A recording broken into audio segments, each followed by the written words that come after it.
Tem muitas pessoas falando para não investir em ações aqui no Brasil, tem muita gente falando que não tem como dar certo o investidor aqui que compra ações ter sucesso no longo prazo. Eles falam isso dizendo que a Bolsa do Brasil perde feio para a dos Estados Unidos, por exemplo, que a Bolsa em dólar ainda anda de lado faz 16 anos, e pior, né, que faz 5 anos que o Bovespa perde para o CDI, ainda num cenário em que o CDI tende a subir mais conforme a taxa Selic for aumentando, né? A taxa Selic iniciou recentemente um ciclo de aumento de juros. E aí muitos se perguntam, faz sentido mesmo investir na Bolsa aqui no Brasil? Não tem como dar certo mesmo? Será que a saída do Brasil é o aeroporto? Bom, é isso o que eu e o Felipe Almeida vamos te contar nesse vídeo. Filipão, bola contigo.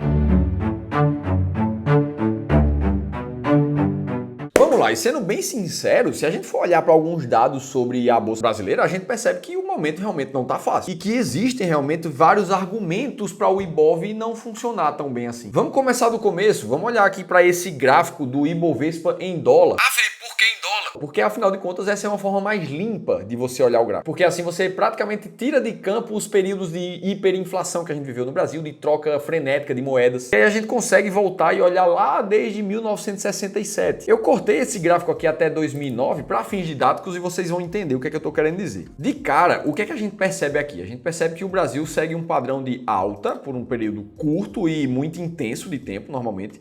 Aí ele passa por períodos de lateralização que depois segue um período de alta curta e intensa também. Depois, lateralização, período curto ou um pouco mais longo de alta, depois lateralização, alta e por aí vai. E aí quando a gente volta em cada um desses históricos de lateralização mais alta, todas as vezes a gente vai encontrar argumentos do porquê que a economia estava de lado e do porquê que a economia subiu. Lá entre 1971 até 1983, a gente estava vivendo a crise do petróleo e o início do processo inflacionário aqui no Brasil, e isso deixou a bolsa de lado por muito tempo. Aí depois a gente viu uma alta de 14 vezes o valor investido. Acabou sendo influenciado justamente pelo controle inflacionário que a gente viu. A partir de 1986, o Brasil voltou a sofrer com a inflação até 1994. Até que veio o Plano Real e a bolsa subiu 29 vezes o valor investido. 29 vezes de alta. Para você entender a dinâmica que isso realmente funciona, pega o patrimônio que você tem investido só em ações hoje e multiplica ele por 29. Pensa quanto é que vai dar, coloca aqui embaixo quanto é que vai dar, só para você entender quanto é que é uma alta como essa. Aí no período de 1998 até 2002, a gente viu mais uma lateralização. Naquela época teve o estouro da bolha dos .com, a crise da Rússia e ataque das Torres Gêmeas, eleição do Lula, tava tudo acontecendo ali. Até que 4 anos depois, a bolsa sobe 20 vezes o valor investido. Por que eu tô te contando isso? Qual é o padrão que a gente analisa aqui? Primeira coisa, sempre vão existir motivos muito claros, principalmente quando você olha para trás do porquê que as coisas aconteceram. Uma tentativa humana de explicar os efeitos e comportamentos do mercado financeiro. E o ponto é que eu tenho certeza que em cada um daqueles momentos de lateralização, muita gente pensava: é o fim da Bolsa do Brasil.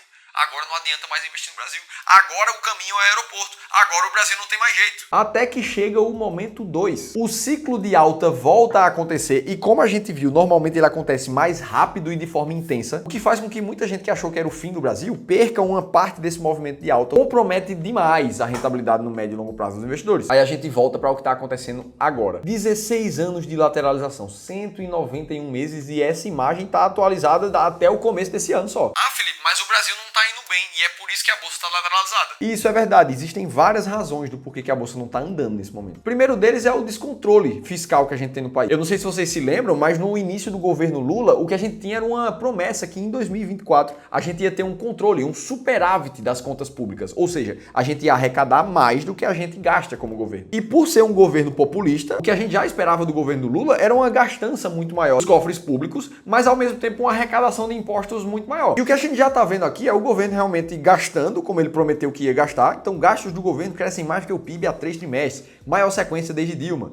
Aumento do gasto público impede crescimento sustentável, dizem economistas. Até aí tudo bem, estava tudo dentro das promessas, não é nada fora do esperado. Agora, a promessa de superávit, onde os impostos iam ser suficientes para bancar essa gastança, mesmo com os impostos maiores, Brasil batendo recorde atrás de recorde de arrecadações. Primeiro semestre foi recorde, a arrecadação em julho foi recorde, a arrecadação em agosto foi recorde. Imagina o que é que vai acontecer em setembro, outubro, novembro, dezembro. Mesmo assim, o governo não conseguiu equilibrar as contas públicas. Por isso, o superávit, que era prometido para 2024, foi adiado para 2025 e imagino que também não vai ser viável para aquele ano. Razão número 2 para a bolsa estar de lado. A gente está vendo o cenário de commodity sofrendo muito. Basta a gente olhar para o preço internacional do petróleo de 2014, 2013 até aqui, nos últimos 10 anos, o que a gente vê é uma lateralização. Além disso, o preço do próprio minério de ferro do final de 2019 até aqui também mostrou uma ascensão em 2021, mas seguido por uma queda muito forte e, na verdade, o que a gente está vendo é uma lateralização. O preço não foi muito nem para lá nem para cá. E a variação das commodities impacta diretamente a nossa bolsa, uma vez que Petro e Vale, principalmente, significam uma boa parte da nossa bolsa. Razão número 3, o fluxo de investidores estrangeiros no Brasil não está como já foi no passado. A gente viu, na verdade, no começo desse ano, foi o pior fluxo em anos, onde os estrangeiros, na verdade, estavam tirando dinheiro da bolsa. Só ali no começo de 2024 a gente viu um déficit de dinheiro gringo, como há muito tempo a gente não via. Uma quarta razão para a bolsa estar de lado, a renda fixa está com taxas muito altas, o que também acaba tirando investidores da bolsa, num mercado de risco que não está indo para canto nenhum, que passam a investir em títulos como o Tesouro IPCA mais 6, IPCA mais 6,4, sem falar na renda fixa internacional, como a dos Estados Unidos, por exemplo, que está com a rentabilidade nas suas maiores taxas dos últimos 5 anos, como mostra esse gráfico. E se a gente resolve comparar o índice S&P 500 com a bolsa do Brasil, então, o que a gente vê é uma lavada.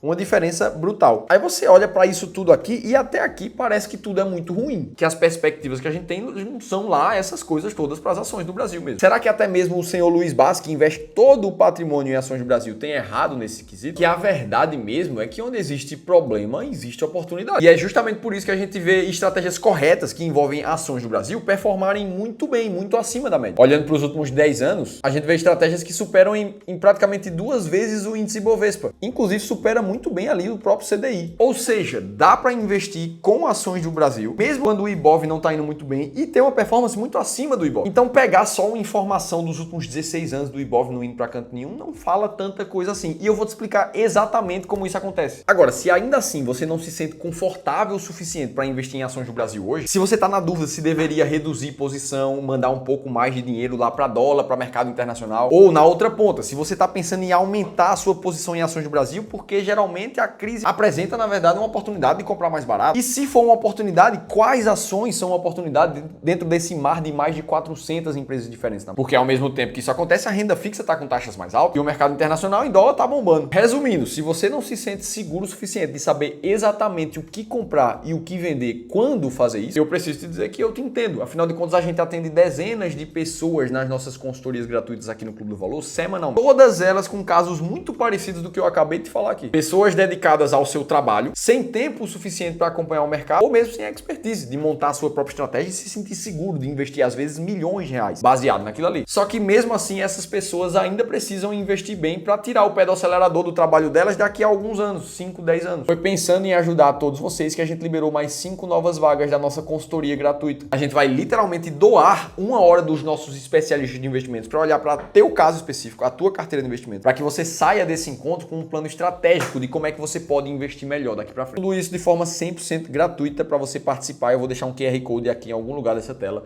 um link aqui em cima e na descrição do vídeo também. E aí fica a pergunta, será que não tem como o Ibovespa dar certo? Já são 16 anos sem andar, sem sair do lugar, não tem como mais. Assim, sendo bem sincero contigo, esse gráfico aqui que a gente abriu o vídeo, ele já explica a maioria das coisas que a gente tá falando aqui. O mercado de renda variável é feito por ciclo. Ah, mas esse ciclo de lateralização ele tá mais longo do que os outros. Ah, mas nesse momento o fiscal do Brasil realmente tá muito ruim. E em cada um dos períodos de lateralização, antes da alta, tudo parecia muito ruim também. O ponto-chave de tudo isso é que tem como você investir e ganhar dinheiro, mesmo que a bolsa esteja de lado. E isso não sou eu quem estou dizendo, é um estudo de um professor chamado Roger E. Botson, que resolveu tentar descobrir o que é que realmente faz diferença na estratégia dos investidores no longo prazo. E segundo o resultado do estudo, em 91,5% dos casos, a famosa alocação de ativos, ou do inglês asset allocation, é o que realmente faz diferença de quem ganha dinheiro e quem perde dinheiro. E para que você consiga resultados acima da média, como que a gente mostrou no gráfico agora há pouco, de uma performance muito acima do Ibovespa, muito acima do CDI, o princípio da macroalocação é o seguinte: você vai definir exatamente a porcentagem que você quer em cada uma das classes de ativos. Se a gente fosse simplificar, por exemplo, você vai ter 60% da tua carteira em renda variável, 40% em renda fixa. E daqui para frente, todas as vezes que o mercado balançar, mudar essas porcentagens, como por exemplo na figura que está aqui, onde a renda variável vai ter subido e a renda fixa vai ficar um pouco para trás. A sua função como investidor é seguir aportando na renda fixa ou vender um pouco de renda variável para colocar na renda fixa até voltar para a tua alocação original. E é por isso que uma das nossas missões aqui no Clube do Valor é encontrar justamente cada um dos modelos de alocação perfeitos para cada tipo de investidor, para que assim você saiba exatamente qual ativo comprar, qual ativo vender e quando fazer isso. E é por isso que lá na nossa consultoria gratuita a gente faz um processo para que você chegue numa alocação de carteira personalizada para o seu caso. Então, de novo, te convido a se inscrever aqui nas nossas vagas para essa semana. Agora, se você quiser conhecer 3 ações para viver de dividendos e se aposentar com elas, eu preciso que você assista a esse outro vídeo aqui. Eu expliquei tudo isso em detalhes. Tô te esperando por lá.